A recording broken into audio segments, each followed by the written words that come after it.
So well guys, as you know कि KTM ने अपनी एडीवी बाइक्स को जो है वो पूरी तरीके से रिवील कर दिया है इंडियन मार्केट के अंदर। काफ़ी ज़बरदस्त प्राइसिंग पे काफ़ी अच्छे फीचर्स जो है ये बाइक ऑफर कर रही है। बट काफ़ी लोग ना जो थोड़े बहुत कंफ्यूज हुए पड़े हैं। वैसे तो मैंने ऑलरेडी कंपैरिजन वीडियो आप लोगों के लिए बना दी थी बहुत सारी। सो अगर आपको वो वीडियोस देखनी होगी तो लिंक डिस्क्रिप्शन में मिल जाएगा, जाकर के चेकआउट कर सकते हो। अब मेन कंफ्यूजन कहाँ हो रही है, केटीएम ने अपनी एडीवी 390X को लॉन्च कर दिया है, एडीवी 390 को लॉन्च कर दिया है और एडीवी 250 को भी लॉन्च कर दिया है। बट काफ़ी लोग स्टिल अभी भी कंफ्यूज हैं। जैसे कि मेरे पास एक भाई का कमेंट भी आया था, ओनली AS06, जिन्होंने कमेंट करके बोला था कि भाई एडीवी 390X और एडीवी 250 में से कौन सी बाइक को लेना चाहिए। सो आज की वीडियो भाई उन्हीं के ऊपर रहने वाली है। प्रॉपर बात करने वाले हैं कि अगर आप लोग भी प्लान कर रहे हो कि एडीवी 390X को लिया जाए या फिर एडीवी 250 को लिया जाए, उन सारी चीज़ों के बारे में आज की वीडियो में हम लोग बात करने वाले हैं। सबसे पहली चीज़ लुक्स एंड डिज़ाइन के बारे में बात करता हूँ। तो यहाँ पर आप लोग तीनों ही बाइक्स को खड़ा करके देख लो, चाहे आपकी एडीवी 390 हो, एडीवी 390X हो या फिर एडीवी 250 हो। कहीं से भी लुक्स एंड डिज़ाइन में आप लोगों को कोई भी चेंजेस नहीं देखने को मिलेगा। बिल्कुल ही बाइक जो है वो सिमिलर देखने को मिलती है। हाँ, कुछ चीज़ों का चेंजेस जो है ज़रूर आप लोगों को देखने को मिलेगा। कलर ग्राफिक्स का आप लोगों को यहाँ पर चेंज देखने को मिलेगा और हैंड गार्ड है ना जो, उसमें आप लोगों को थोड़ा बहुत डिफरेंस देखने को मिलेगा। खैर वो सारी चीज़ें छोड़ते हैं, लुक्स और डिज़ाइन में तो भाई आप किसी बाइक की तरफ चले जाओ, उसमें कोई दिक्कत नहीं है। अब मेन बात करते हैं कि भाई आपको किस वजह से जो है वो एडीवी 390X की तरफ जाना चाहिए या फिर एडीवी 250 की तरफ जाना चाहिए। सो यहाँ पर अगर मैं बात करता हूँ इंजन के बारे में, तो एडीवी 390X के अंदर आपको 398cc का single cylinder liquid cooled F5 BS6 complaint engine देखने को मिलता है, जो कि लगभग 45.3 bhp का मैक्सिमम पावर और 39 न्यूटन मीटर का टॉर्क जो है वो जनरेट करता है, जो कि काफी ज्यादा पावरफुल रहने वाली है भाई। अपने से कैटेगरी के अंदर ना काफी ज्यादा जबरदस्त मशीन जो है ये रहने वाली है। अच्छी पावर जो है वो आप लोगों को निकाल करके देती है। वहीं अगर मैं बात करूं एडीवी 250 के बारे में, तो ऑब्वियसली भाई कम से कम ये आप लोगों को जो है 150cc कम रहने वाली है। सो यहाँ पर अगर आप लोग देखते हो तो 248cc का single cylinder liquid cooled F5 BS6 complaint engine मिलता है, जो कि लगभग 31 bhp का मैक्सिमम पावर और 25 न्यूटन मीटर का टॉर्क जनरेट करता है। अब यहाँ पर अगर आप पावर डिफरेंस देखोगे ना, तो भाई लगभग 15 bhp का आप लोगों को डिफरेंस जो है वो देखने को मिलेगा, जो कि अच्छा खासा डिफरेंस जो है वो रहने वाला है भाई। मतलब 15 bhp जो है ना आप लोगों को बहुत ज़्यादा फर्क डालेगा कि हाँ भाई ये बाइक जो है वो थोड़ी भाग रही है, बट वो बाइक बहुत ही ज़्यादा ब्रूटल जो है वो भागेगी।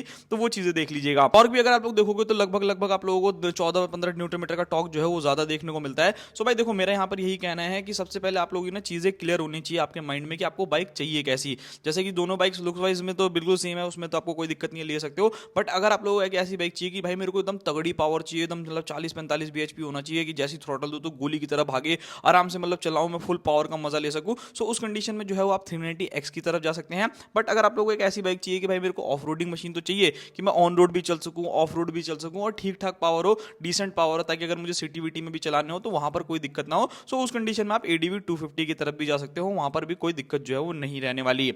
अब मैं आते हैं क्वेश्चन भाई फीचर्स के बारे में। सो इन दोनों बाइक्स को अगर आप लोग देखते हो तो ऑलमोस्ट काफी सिमिलर से फीचर्स हैं। एज सच एक आधी फीचर जो होगा जो कि आपको 390X के अंदर ज्यादा देखने को मिल जाएगा, अदरवाइज एडीवी 250 भी बेटर रहने वाली है भाई, उसके अंदर भी आपको सारे के सारे फीचर्स देखने को मिल जाएंगे। लेकिन यहाँ पर अगर मैं एडीवी 390X के बारे में बात करूँ तो सबसे पहले आप लोगों को ऑलरेडी सेटअप देखने को मिलेगा, प्रॉपर TFT डिस्प्ले देखने को मिलेगा। TFT डिस्प्ले के अंदर कुछ फीचर्स हैं जो कि आप लोगों को थोड़े बहुत एक्स्ट्रा देखने को मिल जाएंगे। बाइक के अंदर आपको स्लीपर क्लच हो गया, हैजार्ड लाइट हो गया, राइड बाय वायर हो गया, क्विक शिफ्टर जैसे फीचर जो हैं वो देखने को मिल जाते हैं, गियर इंडिकेटर हो गया, और भी बहुत सारी चीजें हैं जो कि आप लोगों को बेसिकली नॉर्मली इस बाइक के अंदर देखने को मिलने वाली है। वहीं अगर मैं बात करूं भाई आपकी एडीवी 250 के बारे में, तो यहाँ पर अगर आप लोग देखते हो तो यहाँ पे भी आपको सिमिलर फीचर्स देखने को मिलेंगे। ऑल एलईडी सेटअप हो गया, TFT डिस्प्ले हो गया, स्लीपर क्लच हो गया, हैजार्ड लाइट हो गया, ऑफ रोड ABS हो गया, राइड बाय वायर हो गया, क्विक शिफ्टर हो गया। तो ये सारे के सारे फीचर जो हैं वो आपको इस बाइक के अंदर मिलेंगे। मेजर अगर आप लोग थोड़ा बहुत डिफरेंस देखते हो तो वो आपको कहाँ देखने को मिलेगा, सबसे पहली चीज यहाँ पर अगर मैं बात करूँ फ्यूल टैंक के बारे में, तो दोनों ही बाइक्स के जो फ्यूल टैंक रहने वाला है वो 14.5 लीटर का ही रहेगा। बट हाँ, यहाँ पर आपको एवरेज जो है वो थोड़ा बहुत आप लोगों को देखना पड़ेगा, जो कि ऊपर नीचे हो सकता है। सो मेरा यहाँ पर आप लोगों के लिए ये कहना है कि अगर आप लोगों को, वैसे तो एक्सपेक्ट मत करना कि भाई KTM से बहुत अच्छी एवरेज निकलेगी, बट फिर भी मैं आप लोगों को बता देता हूँ कि लाइक अगर आप एडीवी 390X की तरफ जाते हो तो वहां पर आप लोगों को 25 से 28 तक का एवरेज जो है वो मिल जाएगा। बाकी ये डिपेंड करता है कि भाई आप लोग चलाते कैसे हो। देखो इससे कम ही जाएगा, इससे ऊपर तो होने वाला नहीं है, तो ये मत सोचना 30-35 का एवरेज दे देगी आपको 390X। तो डेफिनेटली यहाँ तक ही मान करके चलो कि 25 से 28 के बीच का एवरेज जो है वो मिल जाएगा। एडीवी 250 के बारे में बात करूँ तो वो आपको 2 से 3 की एवरेज जो है थोड़ी सी ज्यादा दे देगी। हाई कंप्रेशन इंजन है भाई, जब आप लोग भगाओगे ना तो भाई आप लोगों को जो है अच्छा खासा तेल जो है ये बाइक पीने वाली है। तो ये बाइक लगभग 28 से 30 के आसपास का या फिर 32 के आसपास तक का एवरेज दे देगी। इससे ज्यादा एवरेज मुझे नहीं लगता कि ये आप लोगों को देने वाली है, चाहे आप हार्ड चलाओ चाहे आप नॉर्मल चलाओ। हार्ड चलाओगे तो भाई और कम भी हो जाएगी, तो वो चीजें देख लीजिएगा। अब बात करते हैं, थोड़ा सा आते हैं डायमेंशंस के ऊपर कि भाई यहाँ पर अगर आप लोग देखोगे तो थोड़ा बहुत आपको मेजर चेंजेस जो है वो देखने को मिल सकता है। सबसे पहली चीज यहाँ पर अगर मैं बात करूँ इन दोनों ही बाइक्स के वेट के बारे में, तो एक तरफ जो आपकी 390X रहने वाली है वो आप लोगों को 182 kg के अराउंड जो है वो वेट करने वाली है। वहीं अगर आप दूसरी तरफ देखते हो भाई अपनी एडीवी 250 को, तो वो आपको 177 kg के अराउंड वेट करने वाली है। सो ओवरऑल 5 किलो का डिफरेंस जो है वो आप लोगों को निकल करके आता है। तो देखो भाई केटीएम की बाइक में ना 5 किलो कम करने के लिए भी इन लोगों ने एग्जॉस्ट हटा दिया, तो ऑब्वियस सी बात है कि इसका थोड़ा बहुत तो फर्क आप लोगों को पता चलेगा। बट 390 है पावर के मामले में भाई, आपको कभी भी कोई निराशा जो है ना वो आप लोगों को फेस करने को नहीं मिलेगी। तो यहाँ पर मैं बस यही कहना चाहता हूँ कि बहुत ज़्यादा डिफरेंस नहीं होगा, बट हाँ डेफिनेटली अगर आप 250 को जो है ना सिटी के अंदर चलाओगे तो आप लोगों को थोड़ी सी ज़्यादा हल्की फील होगी, ज़्यादा आप लोग मनूवर कर पाओगे, ज़्यादा जिगजैग करके निकालना चाहोगे, तो वो सारी चीज़ें कर सकते हो। बट वहीं अगर 390 को देखोगे तो थोड़ी सी भारी जो है वो आप लोगों को लगने वाली है, कि थोड़ी सी बाइक जो है वो हैवी है, थोड़ा सा आगे पीछे करने में दिक्कत जो है वो हो सकती है, तो वो चीज़ें देख लेना। बाकी यहाँ पर भाई दोनों ही बाइक से अगर मैं सीट हाइट के बारे में बात करूँ, ग्राउंड क्लियरेंस के बारे में बात करूँ, तो 825 mm के आसपास में दोनों ही बाइक की सीट हाइट रहने वाली है। तो अगर आप लोग एक शॉर्ट राइडर हो, 5.5 हाइट है या 5.4 हो, तो भी आप लोग चला लोगे। बट हाँ उससे नीचे वाले बंदों को थोड़ी सी दिक्कत हो सकती है, तो उस चीज़ के लिए तो मैं आप लोगों को यही कहूंगा कि आप शोरूम जाकर के विजिट करो, एक बार टेस्ट राइड लो, अगर आपको समझ में आती है तभी बाइक लेना, अदरवाइज छोड़ देना। बाकी ग्राउंड क्लियरेंस के बारे में बात करूँ तो 227 mm का आपको ग्राउंड क्लियरेंस मिल जाता है। सो इस बाइक के अंदर अगर आप लोगों को चाहिए ना भाई, तो ये बाइक आप लोगों के लिए दोनों पर्पस को फुलफिल कर सकती है। लाइक अगर आप लोगों को डेली हाईवेज पे चलना होता है या फिर वीकेंड्स पे अगर आप लोगों को ऑफ रोडिंग करने का मन करता है, सो उस कंडीशन में आप लोग इस बाइक की तरफ जो है वो डेफिनेटली जा सकते हो। बाकी यहाँ पर अगर मैं बाकी चीज़ों के बारे में बात करूँ, लाइक सस्पेंशन के बारे में, टायर्स के बारे में, ब्रेक्स के बारे में, सो यहाँ पर जो ये तीनों चीज़ें हैं ना ऑलमोस्ट सिमिलर है, यहाँ पर कोई भी चेंजेस जो है वो आप लोगों को नहीं मिलेगा। सबसे पहले सस्पेंशन के बारे में बात करते हैं। यहाँ पर आपको यूएसडी सस्पेंशन, रियर में मोनोशॉक एब्जॉर्बर देखने को मिलेगा दोनों ही बाइक्स के अंदर, और दोनों ही बाइक्स में कोई भी एडजस्टमेंट सस्पेंशन नहीं मिलेगा। जो भी एडजस्ट होकर के आएगा भाई वो कंपनी की तरफ से ही होकर के आएगा। जैसा कि आप लोगों को एडीवी 390 के अंदर ऑप्शन मिलता है जिसमें आपको एडजस्टेबल सस्पेंशन मिलता है, तो इन दोनों बाइक्स के अंदर आपको एडजस्टेबल सस्पेंशन नहीं देखने को मिलते।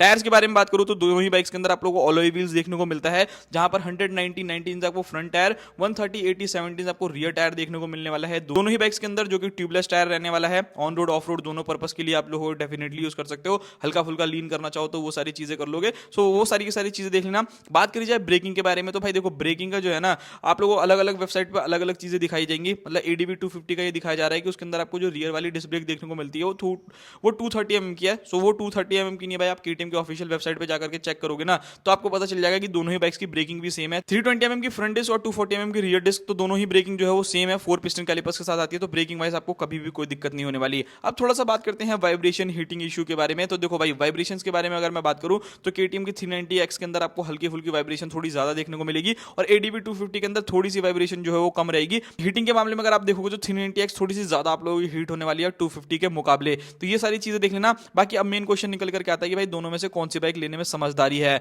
सर्विस कॉस्ट के बारे में बात करूं तो ऑलमोस्ट भाई 100 150 200 रुपए का फर्क आएगा, इससे ज्यादा नहीं आएगा। इंजन ऑयल डलवाओगे, एयर फिल्टर डलवाओगे तो सेम की सेम सारी चीजें जो है वो पड़ने वाली है। हाँ यहाँ पर प्राइसिंग में जो है वो आप लोगों को अच्छा खासा डिफरेंस देखने को मिलेगा, लगभग 31-32 हजार रुपए का। एडीवी 390X के बारे में बात करूं तो ये आप लोगों को 2.91 लाख रुपीस में जो है वो एक्स शोरूम कॉस्ट करने वाली है। वहीं अगर आप लोग एडीवी 250 देखते हो तो वो आप लोगों को 2.60 लाख रुपीस के अंदर एक्स शोरूम कॉस्ट करने वाली है। दोनों ही बाइक्स में 31 से 32 हजार रुपए का डिफरेंस देखने को मिल रहा है। सो भाई देखो मेरा यहाँ पर यही मानना है कि फीचर वाइज देख लो, लुक वाइज देख लो, ब्रेकिंग, सस्पेंशन, टायर, सारी चीजें सिमिलर है। सिर्फ और सिर्फ एक ही रीजन आप लोगों के लिए यहाँ पर बनता है दोनों बाइक को जो है अगर मैं कंपेयर करना चाहूं तो वो रहने वाला है पावर। अगर आपको ज्यादा पावर चाहिए तो भाई मैं आपको रिकमेंड करूंगा कि आप एडीवी 390X की तरफ चले जाओ, और अगर आप लोगों को पावर से उतना मतलब नहीं है, थोड़े से पैसे भी आपके पास कम है, बजट कम है, सो उस कंडीशन में आप एडीवी 250 की तरफ चले जाओ। इसके अलावा ऐसा कुछ खास मेजर चेंजेस जो है उन्होंने दोनों बाइक्स में कुछ खास नहीं रहने वाले, तो वो चीजें देख लेना। बाकी यही था पूरा वीडियो। बाकी दोनों बाइक्स को चला करके देखो, समझो, जो बाइक समझ में आती है उस बाइक को आप लोग ले सकते हो।